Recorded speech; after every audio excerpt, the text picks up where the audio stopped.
first thing I'd like to do is traditionally we allow everyone to introduce themselves so we know who the guests are, the guests know who the board members are.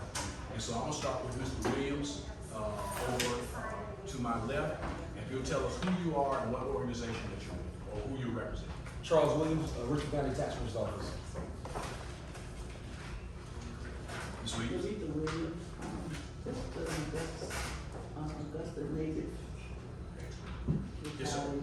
Shabar Alexander, recently retired, Okay, representing GLC Elite Investments. excellent, excellent. State Representative Lynn Gladney, in a dual role. I work for Tax Commissioner Chris Johnson, serving the purpose of understanding the best way to move forward, to make sure that we are in a viable situation with the land bank. And I also represent the Georgia Legislature, House District 130, which is east and south of Augusta. And Mr. Edwards? Sean Edwards, Land Bank Authority. Ms. Dallas? Maureen Dallas, Augusta tomorrow, Land Bank Board Member. Ryan Downs, Land Bank Board Member.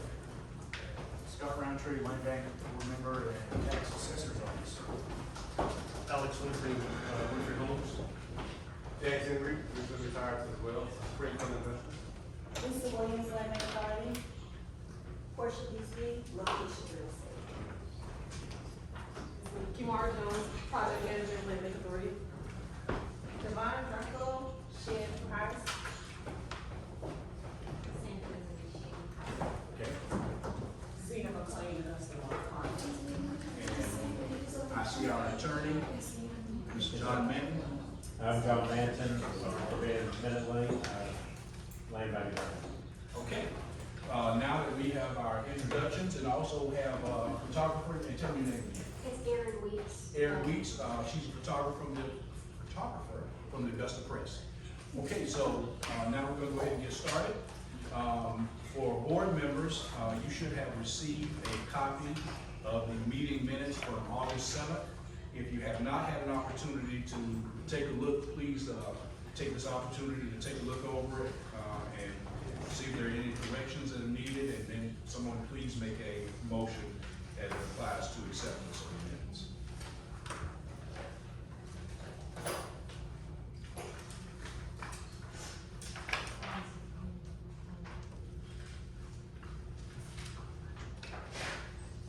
Motion to approve. We have a motion made by Mr. Scott Roundtree and seconded by Mr. Ryan Downs to approve the meeting minutes from August the 7th, 2024. All in favor, aye. Aye. Karen? Karen. I couldn't hear her. She said aye. Okay, excellent. Thank you, Karen. Opposers, nay. The ayes have it. We will go start with the agenda. I want to make two notes before we start with the agenda. When we get to item 3, that is legal session, we will ask everyone who is not on the board or a staff member of the board to step outside until we get through legal session, and we'll have someone come out and bring you back in. Also, there is going to be a item of new business that is not on the agenda. Item 2A, approve, well, I already did that, I'm sorry. Item 2B, request from Sandra Listenby to purchase the land bank parcels below for construction of new family homes. That property is 235 Walker Street, 232 Walker Street, and 239 Walker Street. Mr. Edwards. Yes, sir. Good afternoon. So applications were submitted by the client's agent, Ms. Stephanie Clark. She apologized, she could not be here, but for those who may not be aware, she is a member of our Richmond County Planning Commission, and they are meeting today. So she had to dedicate herself to those responsibilities. But Ms. Lisburn is looking to acquire 3 land bank properties on Walker Street. We were successful last month in liquidating some properties on Watkins, and now we're moving over to the next block. So we're excited about the new construction projects that they're proposing. They are working with the existing zoning, within existing setbacks, have already communicated with the planning department prior to Mr. Boyd going out on his personal leave, and do believe that they have a plan that can be approved for construction when they go for permits. They have shown proof of financing in their application. Properties will be made available for sale, and they will not be, they'll be market rate for the Old Town neighborhood. So although not the highest prices in Richmond County, we're averaging down there now between 155 to 165 a square foot. That's a little bit less than what you can get in some areas of Richmond, but that's where Old Town is today, which is a considerable increase. So staff is recommending approval. The client has elected to offer as a county only $1,000 per parcel when they are appraised, assessed at $1,700 a parcel, $1,733.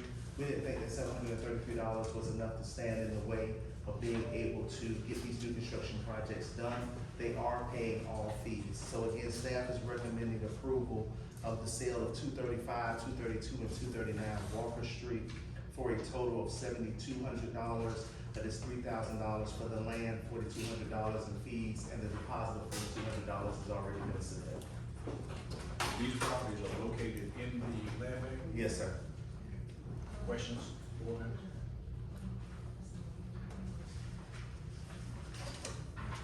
Okay, so Chris, she has, saved them on the addresses. It's, I'm trying to remember off the top of my head, I think it's 232, 239, and 241. 239 and 241, I think two of them are right next to each other. Can you enlarge the map? No, two of them are directly beside each other, 39, 41, I want to say.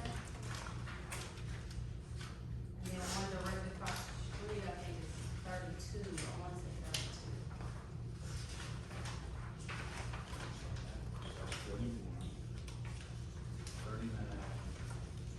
39, 41 will be across the street from it. 241 is not in the application. I would have three applications.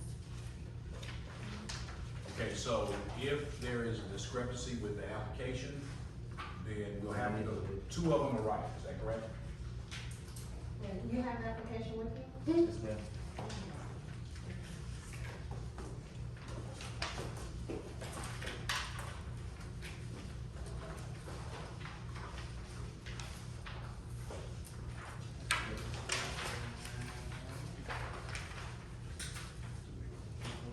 Yes, ma'am. The three applications are in each of the board members' packets, and our applications do have typed addresses 32, 35, and 39.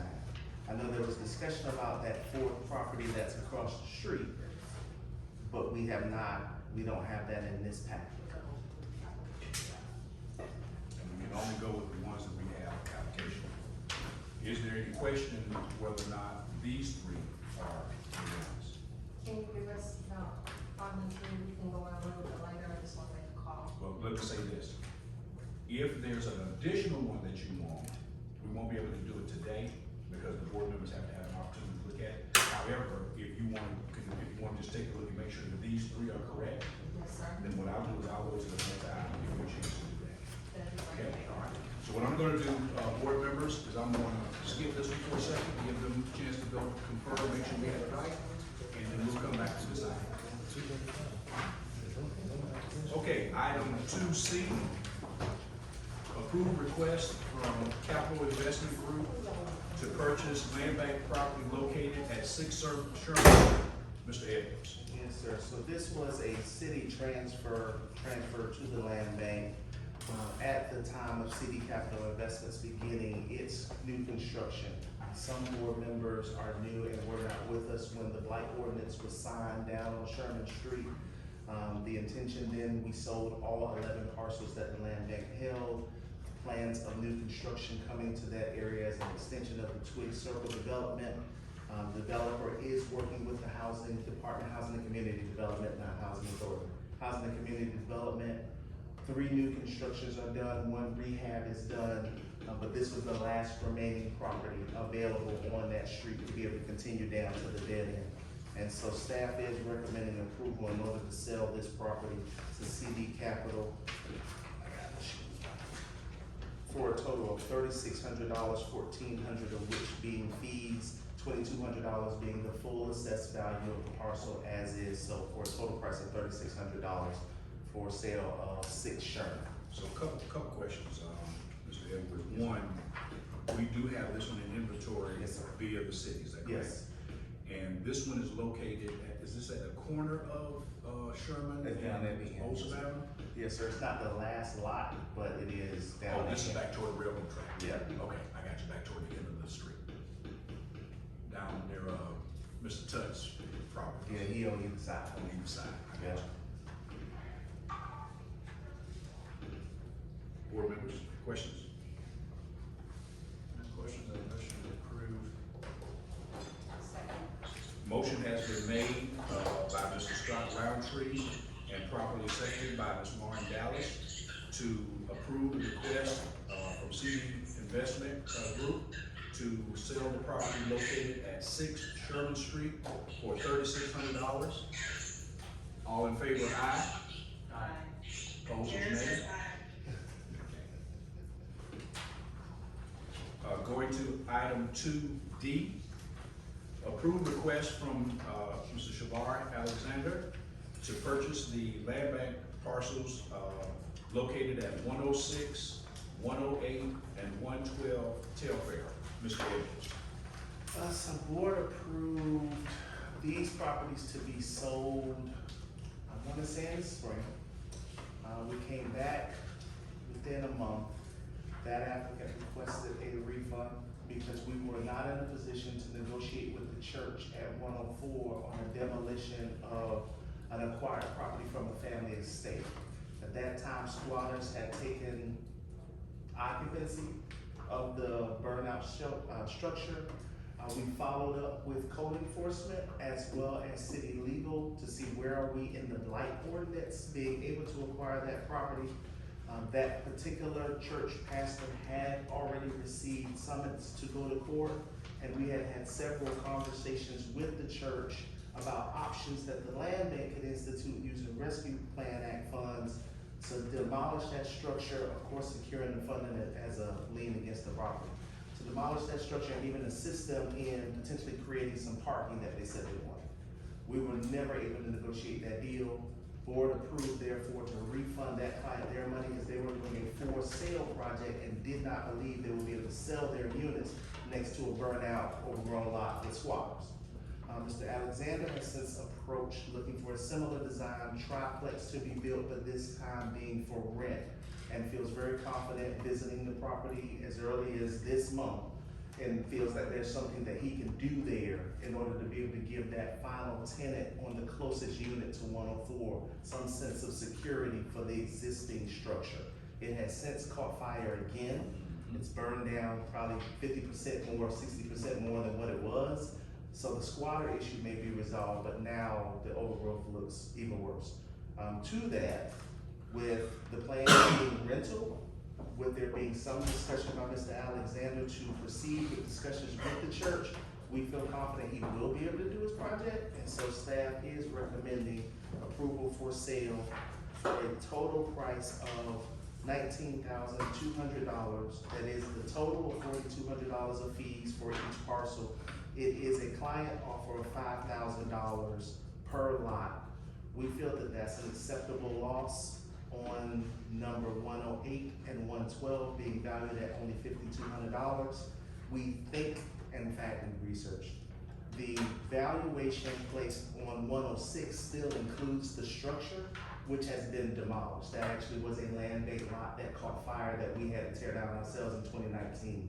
So based upon the land value alone, we feel very comfortable with the $19,200 total sales price offer from Mr. Alexander. So Kamara, if you do me a favor, if you would, can you expand that a little more? Other way. Other way. One more, that's good. So starting at 112 through, was that 106? Yes, sir. That's all vacant. Yes, Those are all, so those dwellings that you saw from, that's an older picture, that's vacant property. yeah, The one that's only, that we can only see a portion of, that's the one that was initially burned and burned again, falling in some additionally. That's not part of the sale. The sale is the 3 lots, 112, 108, and 106. I just say that for the purpose of the board members. And so the total price for the 3 properties would be, including what has already been submitted, would be $19,200. that is correct, yes, sir, with 15,000 direct closing. And just in case, for reference sake, this would be across the street and a little, a couple feet down from the widow's home that's owned by Christ Community Health on Telfair. Can I add one more thing, sir? Board also approved selling the lots we had on First. So we'll have development happening between Telfair and Green on First, coming from the young lady that owns the counseling agency. And now, because we'll be, assuming the board approves, we'll also, once again, have development happening on Telfair at Forsyth. And again, keeping in mind, the land bank provided the land to M Builders and Telfair at second. So we still get that triangle of new construction. Board members?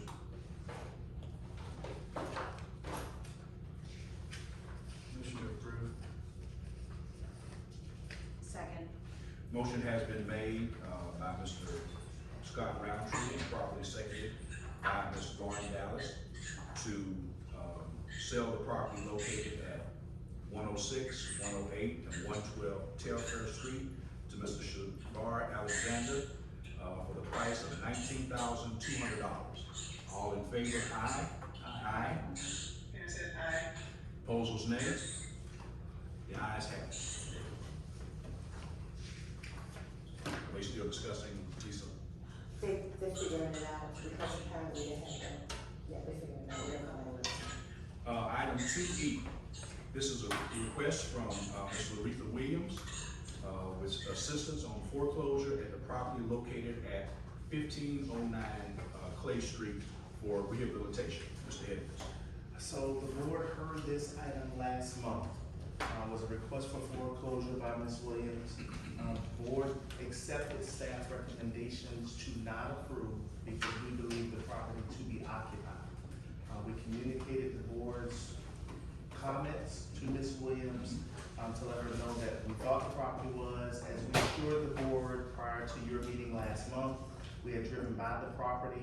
We had verified with the Department of Motor Vehicles that there was a working vehicle with a tag at the location and trash services.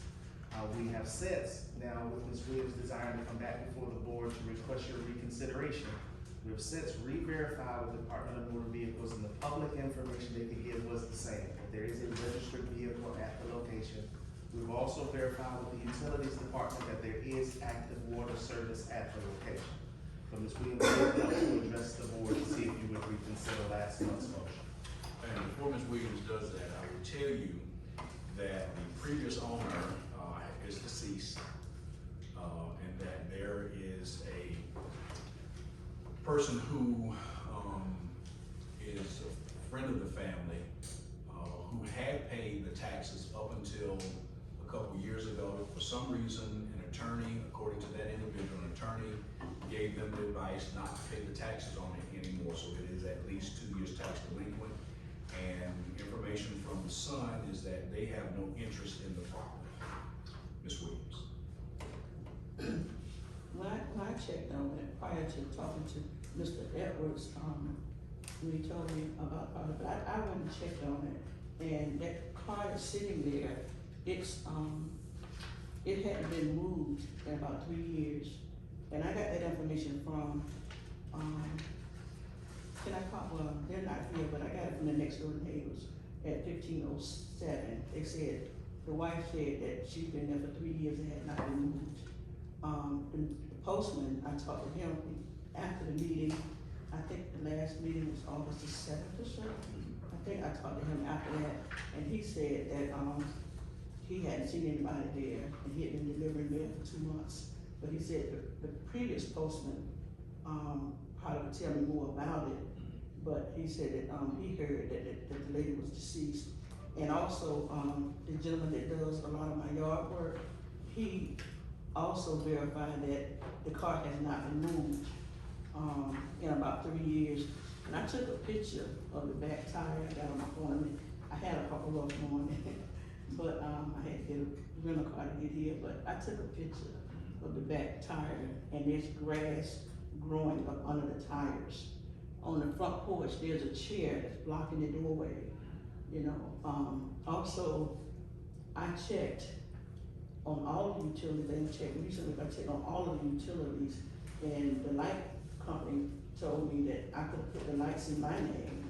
I was advised not to do that, but all of the utilities, when I checked, they were not paid. I think she died and I'm going from memory, so I may be off, but she died in January, I think, of 2021. And I could not find any family members. So that's why I thought that maybe I put the lights in my name, maybe somebody come forward. But I didn't see, no one came forward. I called Reed also, and I tried to get in touch with some of the family members, someone who may have interest, and no one came forward. So in terms of the taxes or the trash can that's there, since the bill hadn't been paid and since she passed, that explained the trash service still being there. You know, they bring a can and they leave that can with them. At least that's what they do for my property. And since no one paid the bill, the can, and no one canceled the service, it's still going on. So so that leads me to believe that, that no one is living there. We haven't seen anybody living there. John, thank you, Ms. Williams, from a foreclosure, not this belongs to me, this doesn't belong to the board, now this part belongs to me. From a foreclosure, standpoint, how is this different than it would be with any other foreclosure that we were doing, judicially foreclosure? And is there any liability from the landowner's side? You know, we don't have, talk to the family member, talk to the person who had previously paid the taxes, not being paid. And we don't know of anyone who's staying in the home. Is there any issue from our standpoint in pursuing this particular property? The only issue I can think of is, once we take possession, if the foreclosure goes through, would be dealing with either the dispossessory or determining if there is someone living in the home, what claims they have in the home. But as far as the foreclosure process, this is no different than any other foreclosure. The taxes are 2 years delinquent, so it is eligible to be foreclosed on. We would send notice to the house, to the occupant, if anybody there, we post the property, to notify them of the sale, trying to track down any heirs that we could potentially owe Ms. Evans, notify them of the sale. So legally, we can foreclose on it. If there was a squatter, we go through the foreclosure process, judge gives us the right to sell the property, we go through our normal process, but there's a squatter there. Is that our responsibility or Ms. Williams' responsibility when she purchased to have an eviction note if there does happen to be a squatter? For 60 days, the property will be titled in the land bank. And after that 60-day period goes, the redemption is run. We can then sell that property to a third party. But it would, for that 60 days, it'd be our responsibility to do this if we choose to. But banks foreclose on homes all the time. The family's still living in there. Gotcha. And they just file dispossessory once the bank is foreclosed on. Board members? You said there's an active water account, is that what was mentioned?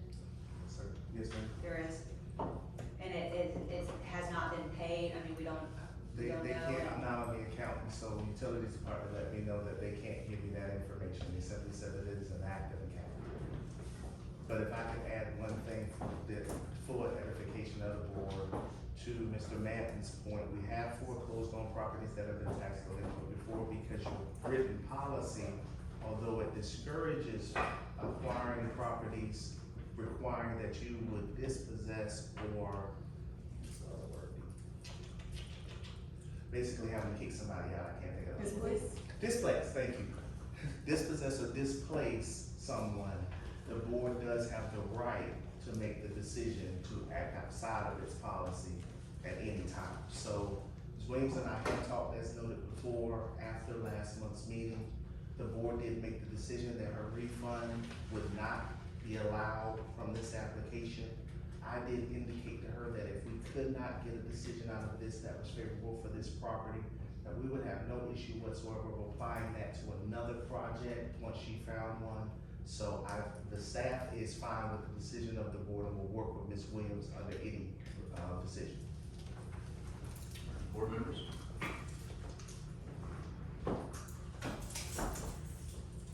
I'm concerned that there is someone there, and that there's a lot of, postmates, like I would feel better about it if we had some kind of documentation of, from the postal service that, mail has been delivered, but it's piling up or something. I mean, I would like to know what we're getting into if we do hold it for 60 days.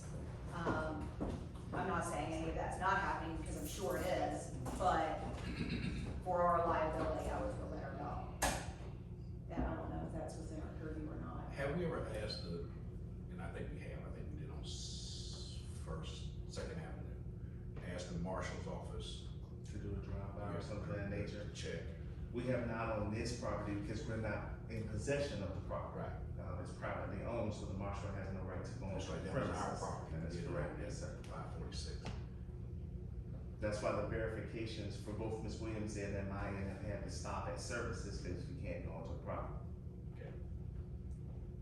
John, is there anything that we could do that would make the board more comfortable going forward with the sale of this property? We could attempt to do a certified letter, to see if anyone accepts it at the location to call. But other than that, it's gonna be hard to determine who's living there. We could reach out to the family member who's paid the taxes, ask if they have any idea who's living there, if they're way to get in touch with them. Okay. I mean, does any other members have this concern? Sure. Yeah, I think that's pretty consistent. You express as well. Ms. Williams, I'm gonna ask, and, board members, if y'all disagree, please let me know, that we put this on hold again. It's not because we don't want you to have it, but we do have a responsibility to ensure that before we sell this property, before we move forward with foreclosure, that we don't have someone who's there who's squatting on this property. What we will do is, as the attorney has suggested, we will not only send a certified letter to see if someone will accept, but we'll also talk to the family member. I have a person in my staff who has talked to the family member before, and then once we have gone through with that, we'll move forward. But we're not going to move forward with it today. Go ahead, Mr. Chairman. Yes, ma'am. Okay, the only thing that I have, based on what I did, like I said, I talked to the postman, I talked to the next door neighbor at 1507, right next to it. Yes, ma'am. And I talked to the gentleman that does a lot of the yard work in that area, and even myself. I went by a lot of times, and I noticed that it was empty. I didn't just do one run, I went by several times. And I knew that the house, how you just watch something, Yes, and ma'am. somehow all of a sudden, I could just tell when a house was abandoned for some reason, the house would be abandoned. So with that being said, I mean, let's just, it, just to verify just from people who were there, you know what I'm saying? Yes, And ma'am. I understand the legal part, but just from those people, that's why I say this property is not being squatted on. but I respect what you're saying. Another thing, like the water bill, maybe that might be a start too, who's paying the water bill?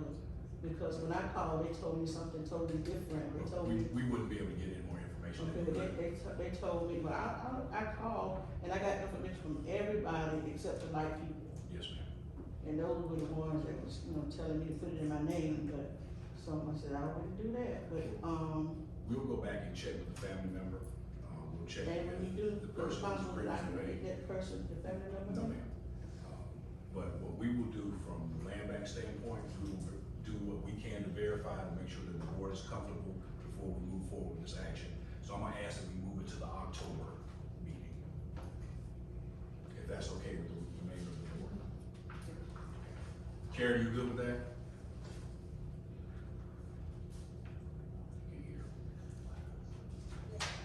Okay, thank you. So we're going to move item E to the October meeting.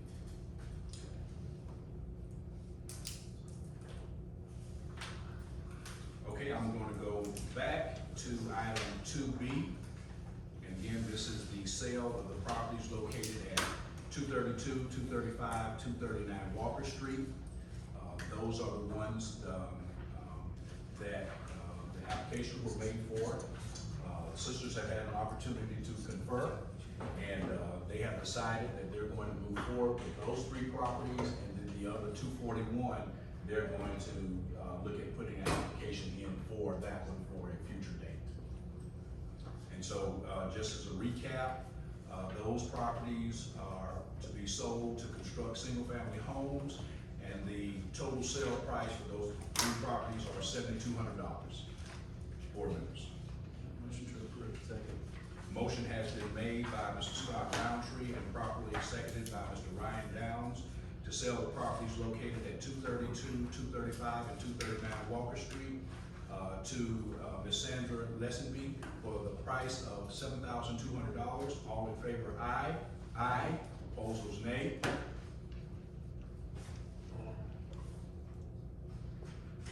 Karen, how did you vote? The ayes have it. Okay, item 2F, approve request from Mark Bost of Asset Solutions LLC to purchase land bank parcels located at 2397 Mike Paget Road and 2417 Wimberley Drive for expansion of current facilities. Mr. Edwards. Yes, sir. So we received a communication from Mr. Bose, who he and his business partners own the company at 2399 Mike Paget. They have been located there for almost 40 years operating.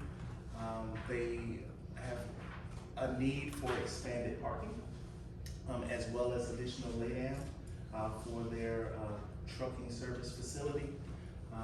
They have agreed with the assessment of the FEMA floodplain that impacts both 2397 as well as 2417, and are willing to only expand non-pervious parking within the area of 2397 that is both outside of the inundated 100-year as well as the floodway, which is demonstrated or shown in the yellowish lime green color.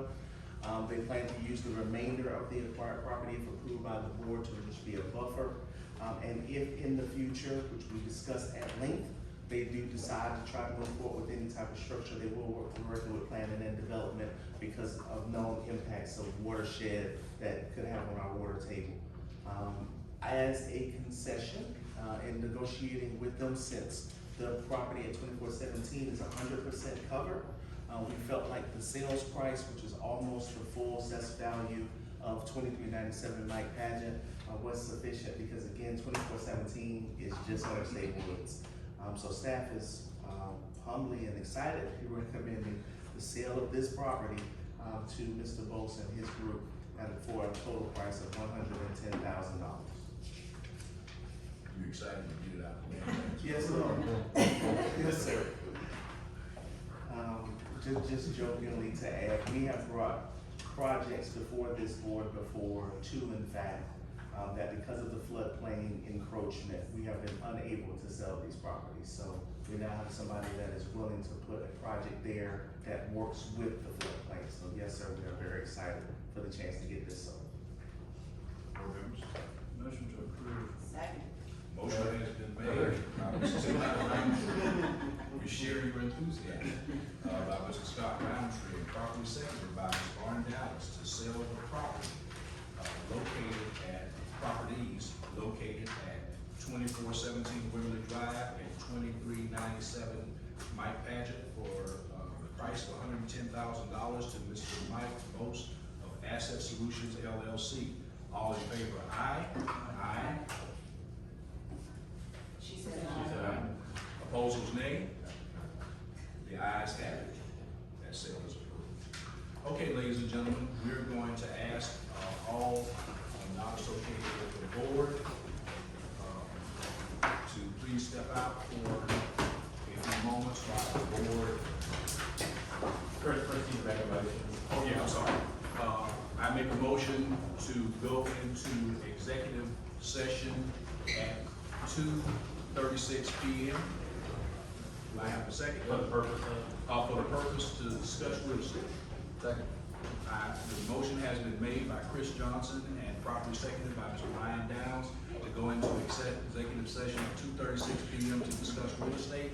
All in favor, aye? Aye. Karen says aye. Okay, opposals, nay? All right, we are now in executive session.